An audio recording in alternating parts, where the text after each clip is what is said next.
Hi, everybody. This is Tim Allen from the Flint Courier, and today we are here with Annabelle Locke, graduating senior, and we're going to talk about the Business Professionals Association, right? Business Professionals of America. Of America. Yes. And your award that you got, this just really, it's great to have somebody at a national level. That's just amazing. Yes. So tell us a little bit about the Business Professionals of America first, and what your club does in that. Yeah, thank you, Tim. So our Business Professionals of America Club basically aims to prepare students for careers in business. There's a bunch of things that you can compete in. There's some different branches of the competition that have to do with technology, that have to do with human resources and communication, some that have to do with coding, and then finance as well. There's a bunch of different competitions and events that you can compete in. We were lucky enough to have a bunch of students at our school compete this year. And so first we compete at a regional level, and then if you do good in that, then you move on to state, which was in Billings. And how did you do at the regional? I took first in our regional level, and then I also was a part of a team with Jacob Aaron, Willow Fall, and Trevor Rouse, and we also took first in our presentation at that level. And then we went on to state, and we took first there as well, and I took first in my event there, which was awesome, and we hadn't done that before. At least I haven't. There's been some students in the past who have managed to make it, but we got to go to nationals for the first time, which was held in Dallas, Texas, just a couple weeks ago, and it was a great experience. It was just awesome. So in getting ready for that, I mean, you know, when you go to the state, you at least have, the school has some experience of what's to be expected. Mm-hmm. You guys get to the national level, you're on a whole new playing field now. So, yes. I mean, how did you guys prepare for that? It was crazy. We didn't really know what to expect. Our advisor, Kaylee Hansen, she's been great, but she's on maternity leave, so we communicated with her a little bit. She was great enough to print off some stuff with us, like a whole booklet with information about nationals. She's got us registered for it and everything. And we just had some resources with like information about the events, so we knew what to prepare, but other than that, we didn't really know what to expect. So you're not only going to nationals for the time, you're going without your advisor. Yes. So who got to step into that role? My mom, Cheryl Locke, she Wow. chaperoned us, yes. And, we were kind of used to it because at the state competition, Miss Hansen was also on maternity leave. So our shop teacher, Mr. Justin Bloom, he chaperoned us. But she has a knack for being pregnant at some odd times of the year. I mean, yes. Volleyball season 2 years ago, and you know. Yes, and she has been great about getting us, helping us out with everything while she's on maternity leave. Though at the national competition, I actually called her when we were in our hotel room a couple hours before we gave her a presentation, just because we were having some technical issues. And I called her. I was like, "Hi, how do I set this up?" And she helped us out. She's been great, but it is kind of funny, yes. So you were telling me now before we started that you have this presentation to make, but yours is, were there other parts of it that were done on the fly as well, or was it just yours? Yes, so I competed in 2 events. The first one that I competed in was presentation management team, which I competed with Jacob, Willow, and Trevor. And then the other one that I competed in was human resource management. And in human resource management, I took first. In our presentation management team, we took the top 12. They haven't given us our results yet just because they only announced the top 3 at the award ceremony. But we for sure made the top 12 because we made the finalists and we got to go up on stage. So you know you're in at least the top, say, 10, well, I guess 24% of the country? Yes. 12, yes. I guess, is that what it is? Yes, I think 2 teams from each state went, and I think that there was at least 40 that were competing because there's 4 sections, and there's about 10 in each section for both events. Wow. So in my individual event and in our team event. Man. Yes. So I guess what curveball did they throw you here? What did they hand you? So for HR management, do you want me to talk a little bit about what I do? Yeah. Okay. So for the event, they give you a fake company that's for all the events, and it's digital solutions for this competition. I think it changes every year, but this year is a software company. And for my event, human resource management, I basically act as a human resource representative, and they give me a scenario, and I have to give a presentation on how I would deal with the scenario as that HR representative. And beforehand, you get the human resources booklet for the company with all the policies and protocols, but you're not given the scenario until the competition. So how thick is that book? I think it was 20-something pages. It wasn't super thick, but the good thing is they have a table of contents. So you got to wade through this book after somebody hands you something. I mean, almost like a regular business, because Yes. I worked at a credit union for years, and they, Yes. they put you through all this training, but then nothing ever really matches the training that you got. You're just kind of assimilating stuff. So, wow. Yes, exactly. It's kind of funny because you read the booklet beforehand and you think, oh, this seems pretty straightforward, and then they give you the scenario, and it's just like real life. I mean, there's always some gray area where this person is missing these deadlines, but they're also our best performer or something like that, and you just have to kind of act as a human resources person. How would you deal with it in a real life scenario? Yeah. So what was that scenario they gave you then? So they actually gave me two, because there's a preliminary round and then there was a final round. Okay. So for my first scenario, I believe that it was, I don't have the note cards for that one, but it was this woman who was a supervisor of one of the branches, and she recently began a relationship with one of her support staff members. Oh.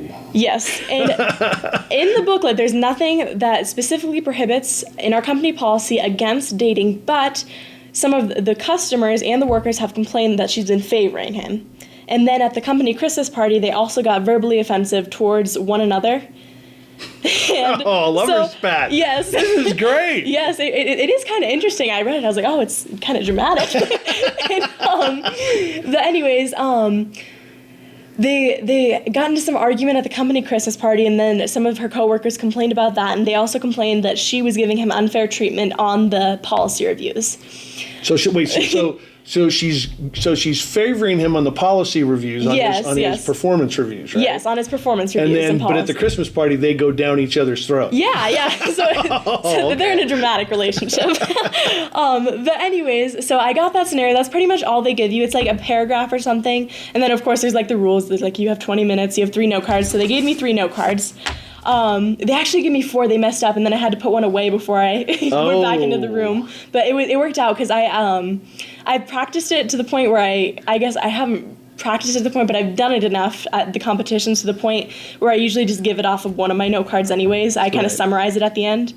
But it kind of scared me because she's like, oh, I have to take back one of your note cards. And I was like, oh, no. Had you written on it? Yes, I had, but I didn't need it. So what I do, actually, I kind of had a system down. I would kind of summarize everything that I needed to do as I was writing it down, and I would take notes, but then I didn't want to give it off of those notes because otherwise I'd end up reading word for word. So then I wrote down, I used 2 of my note cards, actually 3 of them because they gave me 4 by accident. I used 3 of them for my notes on everything, and then at the end I just summarized it onto 1 note card, and that's the one that I actually gave the presentation off of. So it wasn't guys, I'll tell you, for me, that would have been crippling, because if you'd have given me a 4th card, I'm like, score, let's go. No, I actually didn't know. I was like, because I hadn't competed on national level before, so I was like, oh, maybe they get 4 at the national level. I was like, that's kind of cool. I get an extra one, but but as you can see, my handwriting gets kind of crazy. So this on this one for mine, I didn't even end up using it for the finals, so it worked out. I just gave away one that I didn't need. So then do they tell you where you place in the prelims? They don't, no. So what happened is in the preliminary rounds, you go in and then you come out and they don't give you anything. They're just like, good luck. And then they told me at the sessions, they're like, all right, you can check for the finals. I think, or maybe they told me in an announcement, they're like, you can check for the finals when they're posted. That might be tomorrow or at the end of the day. For our presentation management team, I think we found out at the end of the day, which was awesome. We were actually, all 4 of us were down at the pool, and then we were coming back in, and everybody was talking because it was kind of surrounded by the competition room. Everybody was talking, and we saw the boards with all the finals posted on it, and we went over and checked, and we saw our name, and we're like, wow, that's crazy, because we thought that we did really good, but it was still crazy. Everybody thinks they did really good at some point at that level. And we hadn't competed at national level, so we didn't know if we had kind of lived up to the standards of everybody at the national level, and we did, and that was awesome to see our names. We're like, wow, we're actually doing good. Like, we're competing with all these people from all the different states, and we're holding our own, you know, a small town in Montana. And so we made it to the finals for that one, which ended up being on Saturday morning, so we had a whole day to prepare and kind of go over our presentation a few more times, kind of get everything squared away. And for my human resource management, we were actually at the 6th floor Kennedy Museum when I found out. We figured out the BPA app by that time, so I could check online instead of going in person. And I checked and I saw my name and I was like, wow, that's crazy. That's awesome. I couldn't believe it, but I thought that I did pretty good on it. So that one was a little bit less of a shock, especially because I found out second after the presentation team, so I was a little more confident in our own abilities. Yeah. So now you've gotten through. So now, did they do the team one before you did the individual final, or did it actually they scheduled ours for almost exactly the same time. Oh wow! So they scheduled, I think, our team event for 9:40 and my HR event for 10:15, which we figured would be enough time because our presentation doesn't take us longer than 15 minutes, along with like a setup, take down, but that doesn't even give you a second to collect your thoughts. Yeah, I figured that it would be fine. I was like, because there's so much that they have to do with the scheduling that usually, unless it's like a direct conflict, they wouldn't change it. So I figured that it would be fine. But then we got there, and our presentation was running late. Oh, so I had to run over to the HR thing, ask them if they could push me back or forward, and they said, well, we can't run late at all on this event, so they said, we're going to do you right now. And I was like, oh, okay. So you're going over to ask for extra time, and Yes. then they're like another curveball. So you got an extra note card. Yes. Now you don't even get 15 minutes to prep. You got to Yes. just go do your thing. Yes, it actually worked out well because I didn't have time to like overthink it. And so I called one of my teammates and I was like, hey, can you bring me down my HR booklet and a pencil? I'm going right now. And they're like, oh, okay, sounds good. Oh, man. So they brought it down to me, and then I had like an extra like couple minutes. So I looked over my stuff, and then they brought me in, and then I went directly from that into my presentation. Man, so back to back, I mean, that's like giving an investor's report and talking to the president of the company back-to-back meetings. That's horrific. That's I was actually really happy about it though, because it made me a lot more relaxed for my presentation. Because for my presentation, it's something that we prepared, that we went over a bunch of times in practice. The human resource thing, it's really fun. I think it's a fun event, but it's still like it's a little bit more stressful before you go into it, just because you don't know what you're gonna get. Yeah, it was definitely interesting, but I'm glad I got that one done first because it made me calmer for the presentation. It made me calmer for this one. So when they give you that topic, how long do you have prepared before you speak? You have 20 minutes to prepare. To make these 3 note cards sing. Yes, and I will say my topic for the finals at state or at nationals was definitely the hardest one yet. It was when I first got it, I was a little worried, and then as I read it more, I kind of started to understand it. But it was about this one's even more dramatic than the person. Oh man, this is good. This is like a soap opera. Yeah, I know, right? Okay, so this guy, his name was Roger. I remember it specifically because this guy was crazy. So he's the supervisor of like the entire branch, right? And he's going on family medical leave for his hip surgery, and he's already left, all right? So he's out of the office. But before he left, he turned in his computer and his keys to all his cabinets that they could like go through and get anything as they needed. But they did like kind of a run through of his office and his emails. And he found emails to all of his employees asking them for prescription painkillers. To all of the employees that he was supervising before he went on his hip surgery.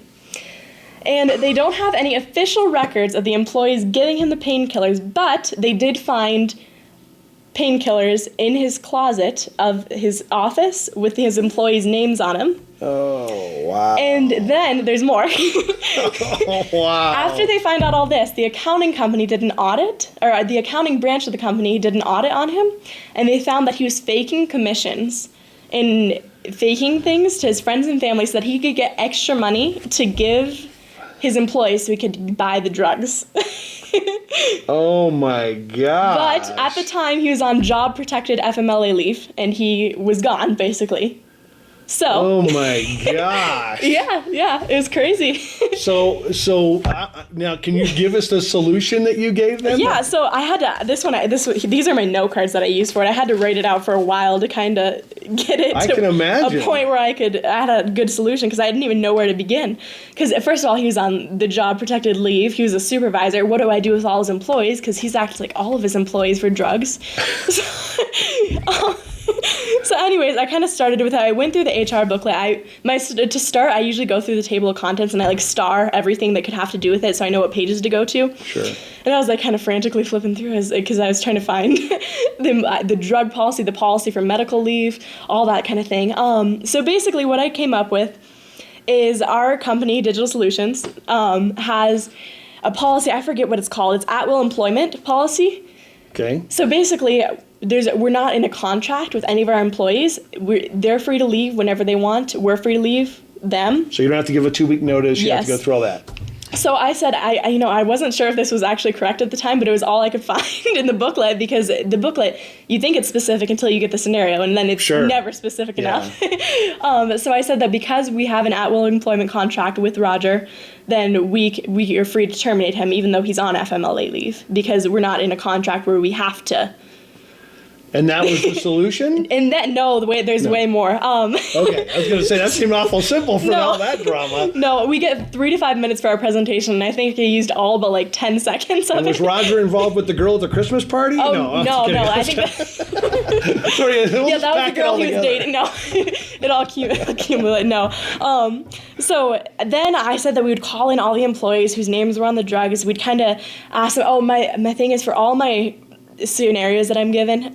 This is actually some of the advice that my dad gave me, because he was in a position, he was a captain at the sheriff's office, where he had to deal with some HR scenarios at the time.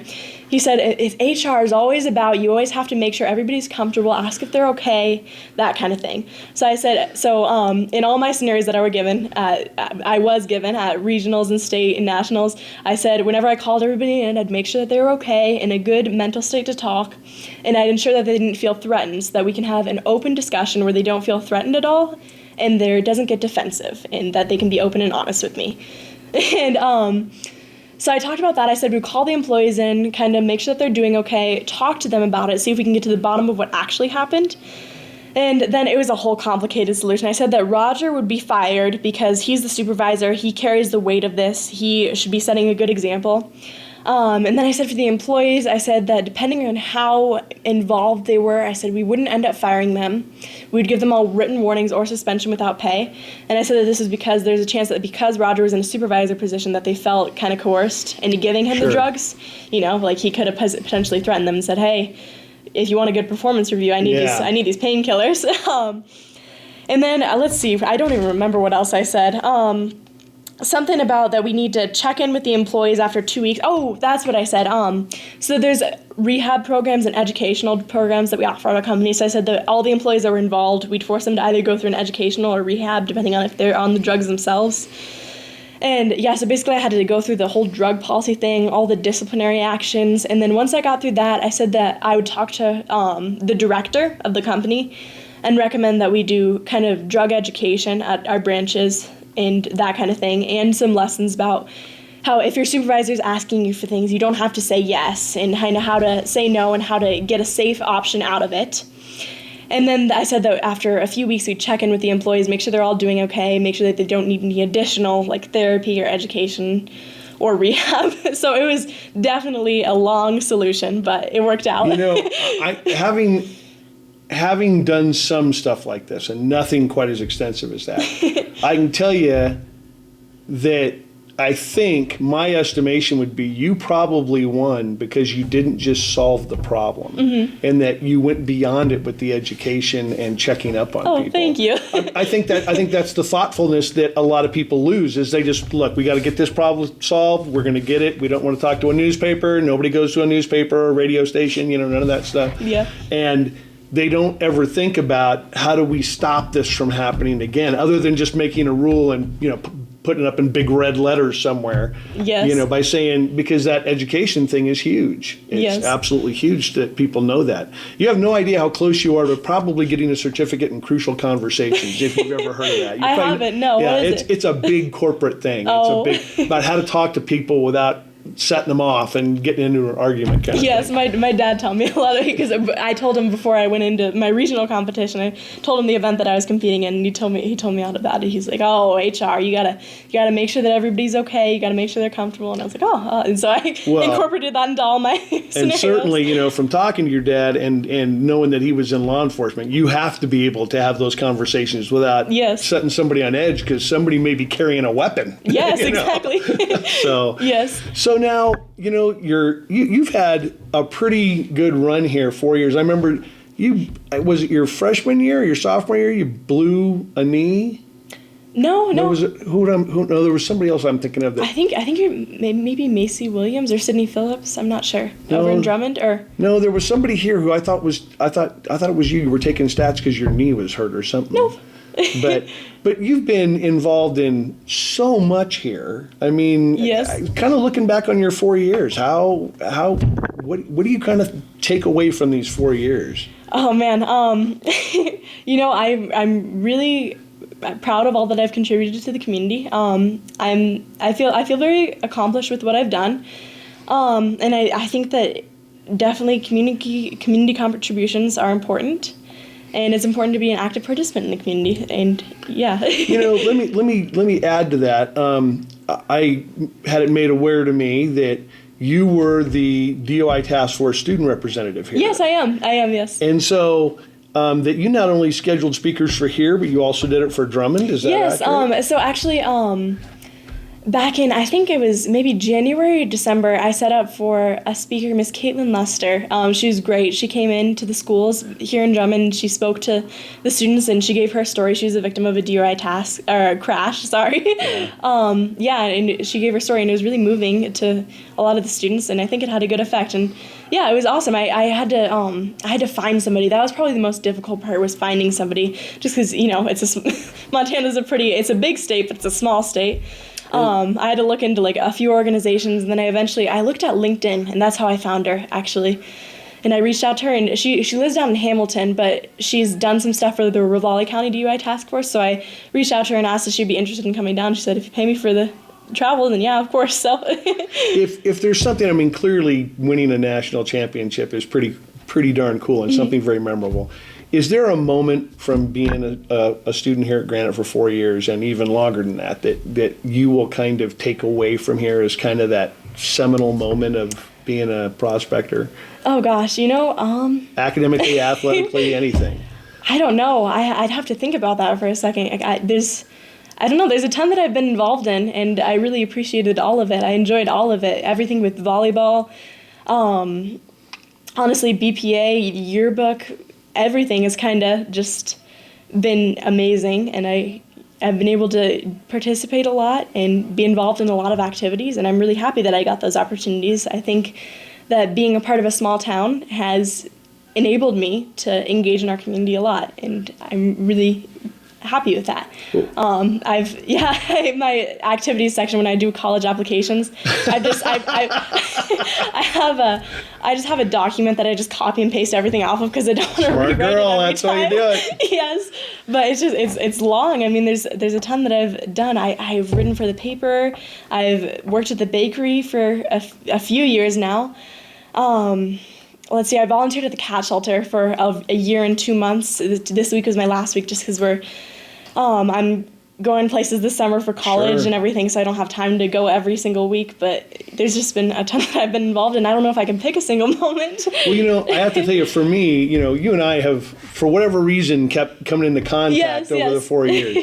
And I'll tell you, one of the most haunting things for me was I remember you playing your flute at the football game and doing the national anthem. Oh, yes. And it was just, I mean, you could hear a pin drop on that grass. And it was you did that so well. And like when you do it at basketball games and stuff. And I noticed, I forget who the other girl who was playing here recently. Jenna Adams, yes, she just started doing it on the flute. I think it's awesome that we have another flute player doing it. Yeah, but that was just one of those things that just made a game really special because it just stopped everything in its tracks. That means a lot, thank you. So that was really cool. Thank you. Well, and where are you going to college? I'm going to University of Utah this fall. I'm really excited. I'm going to major in economics and political science and hopefully on a pre-law track, so... Man, yes. I can imagine you in a court of law. That would be something else. Thank you. That would be something else. Yes. Well, man, congratulations on this. Was there anything that came with that award? Yes, I actually have a plaque. A plaque? Yes. Would you like me to grab it? Yeah, if you want to grab it real quick, awesome. Sure.